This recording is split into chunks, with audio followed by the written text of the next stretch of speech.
What up, what up? This is your 80s music lover, and as promised, I'm doing my second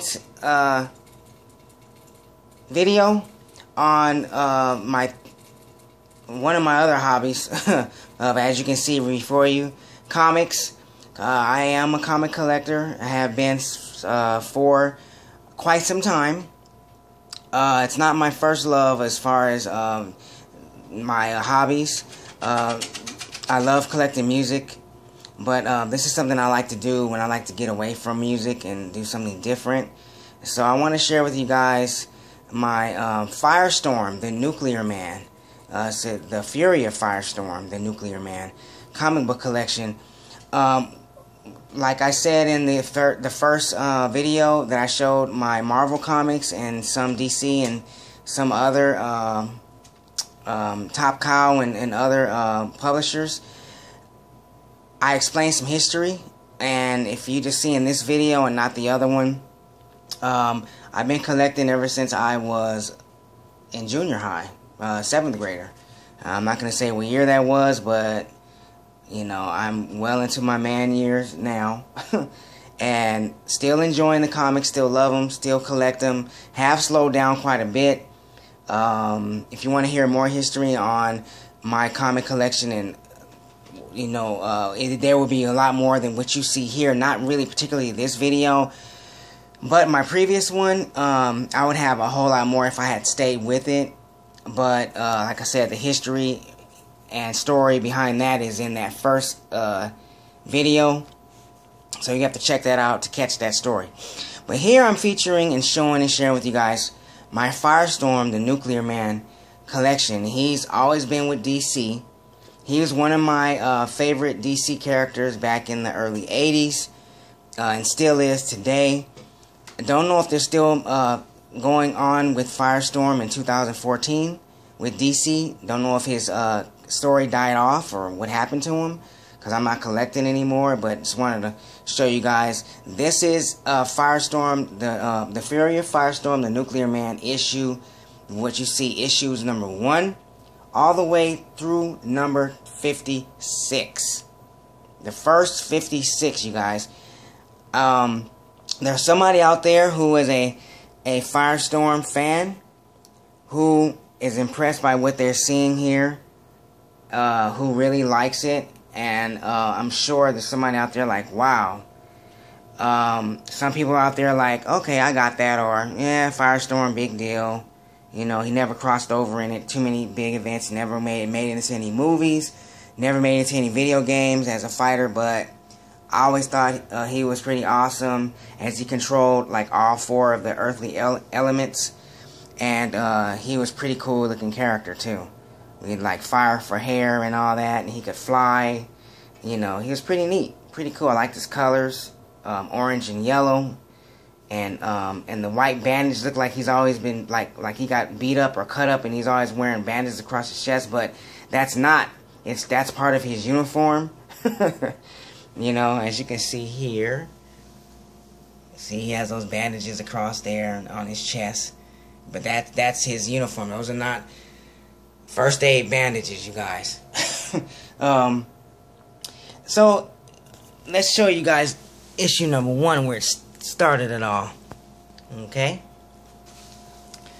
That's Firestorm The Nuclear Man issue number 1 in pristine mint condition. I'm not going to say how I got these first 56 issues from 1 through 56, but I got hooked up, and I didn't pay that much for them. I caught someone when they were, I guess, in the transition. They were getting rid of a lot of stuff, didn't really care about the value of it. I went on and said, hey, you can dump your trash on me if that's what you want to call it. It's my treasure. So, I did pay some money for this collection here, and I am proud of it, and will most likely never give it up, and will only add to it. I'm sure there's more than 56 issues of Firestorm, the Nuclear Man. And then that's 2 all the way on and on and on. Now, there are some issues that stand out, and there's some things I want to talk about with Firestorm that happened. He's not that boring. He's not that unpopular, you guys. He has a lot of connections with some mainstream characters that do appear in fighting games like Injustice: Gods Among Us, and I'm going to get back to that story in a second. These issues here, I remember collecting, like this one here, Prowl. This one here is probably one of the more exciting and more expensive collectors, because this is when Firestorm got involved with the Wolf Underground, and the Wolf Pack was trying to take him out, and by doing something that, not killing him, they wanted to take him out by making him join their pack. So that started there, and then this is when they started to attack him in issue number 11. And then they finally won the battle, and they got to him, and here we go. How? This one, Firestorm, this was a very popular issue here. This issue probably is worth about $50 by itself, maybe more. Firestorm was attacked by the werewolf pack, and they got to him, and they actually infected him, and he started to become a werewolf, as you can see, and he transformed. Okay, you have to read the story. It's a great story. Okay, and then as you can see, as it continued, sorry about that, you guys. Let me try to get to this next issue here. Firestorm was fighting with himself, and he finally got the transformation completed. See, he's a werewolf, and that is awesome. This one here is probably worth about as much as Howl, the Howl issue number 13. 12 and 13 are probably the most expensive, rarest ones that I know of in the Firestorm Nuclear Man collection. And that's where he had to split himself apart. He was a scientist, and he was very, he was of two bodies, two people, and they fused into one and became Firestorm the Nuclear Man, as the story tells in the beginning of the first 4 or 5 issues of the story. And you can read up on that when you collect it or when you see it. And then it goes on and on, okay. And then you have these issues here, which carry on. Okay, I would love to show you guys, but like I said before, let's talk about some connections that he had with some mainstream characters, like this chick here. Issue number 20 is the introduction of who? Who is that? Who is Firestorm holding? That's Frost. Firestorm had a romantic relationship, and Frost was his love interest. Okay, when they did Injustice: Gods Among Us, the video game, the fighting game, very ever so popular video game by Ed Boon and Company at NetherRealm Studios, they put in Frost as a DC villain. She's always been a villain. She's always given Firestorm a hard time. This is why Firestorm couldn't marry her, and he wanted to. And I believe this is the first time, Killer Frost. This is the first time that their battle was in issue 3. She couldn't wait to get her hands on some Firestorm. So she was in love with him. He didn't want it. He wasn't feeling her because he's a good guy, and she wanted to destroy and freeze the world. And so he was always battling with her and trying to stop her. And she was like, "Why, my love? Why?" She was, villains are so twisted, especially the female ones. They're crazy, just like in real life. Women lose their minds. But yeah. So she, that was his love interest, and they tried to start up some stuff, with dating for a while, and it kept going cold. Haha, joke. And it just didn't work out. So Frostbite, Killer Frost, she was the love interest of Firestorm. I thought Firestorm might make it into one of the characters in Injustice: Gods Among Us, because of the tie between him and Killer Frost, as they were lovers in Firestorm: The Nuclear Man in the story. A lot of people didn't know that. I thought that was pretty cool that I found that out when I got these collections got these issues of this 56 issue collection, but he never made it into the roster and the lineup of Injustice Gods Among Us. That would be awesome to have him as a fighter. I mean, all the stuff that they could have done with him would have been sweet, and that would have been sweet to have him fight his bitter lover rival, Killer Frost. So, but maybe one day, maybe in Injustice Gods Among Us Part 2, if they make one, he might make an appearance. Who knows? Also, another thing about Firestorm, there was a comic.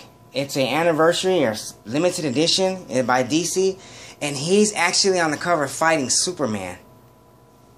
Yeah. Firestorm is on the cover and he's over Superman, like guy has his legs like kneed into his chest, and he's freezing Superman, and Superman's throwing a punch at him. As you can see, there are ties in between them. They have come across each other. There's Superman there. And you see they're saying all this and Killer Frost too. See, Killer Frost made an appearance in 3, and she was also in issue 4. And there she is right there in the corner, looking devious. And there's Superman. This is issue 4, you guys. And there's Hawkman. And I don't know the other 2 characters that Superman is with. There's Wonder Woman right there. And, yeah. So, I mean, I guess that was Justice League. Yeah, it is. The Justice League battle. Okay, they battled, Firestorm back then. So this was a very popular issue as well. Alright, so Superman and Firestorm have crossed paths a few times. The second time they were fighting each other one-on-one. I wish I could find that issue. I looked for it on eBay. I could not find it. But that cover is freaking awesome. Sweet. Probably one of the best covers of Firestorm ever made. Okay, so here we are. Let's give you guys a rundown on how some of these covers look. See, oh come on, no light. Alright, trying to keep that glare out, you guys. Okay. Alright. Killer Frost again. See? She kept on messing with him. Issue 34. Every time he put her away, she kept on coming back. She was hooked on something, y'all. I ain't gonna say what it was. But anyway, a little comic humor. Alright, so Firestorm graduation day, that was a big day for him. You know, he said, hey, I'm human too, I'm not just a hero, but I get to do human stuff too, like graduate from school, college. He was very smart. He was a scientist and a professor at his 2 parts. Giving you guys a little, you know. Now, let's move over here. Let's go to these here to finish up. These are just more Firestorms. Okay, and this is Firestorm number 50. That's the anniversary, okay? Issue number 50. That is freaking sweet. That's a double issue. It's a thick one.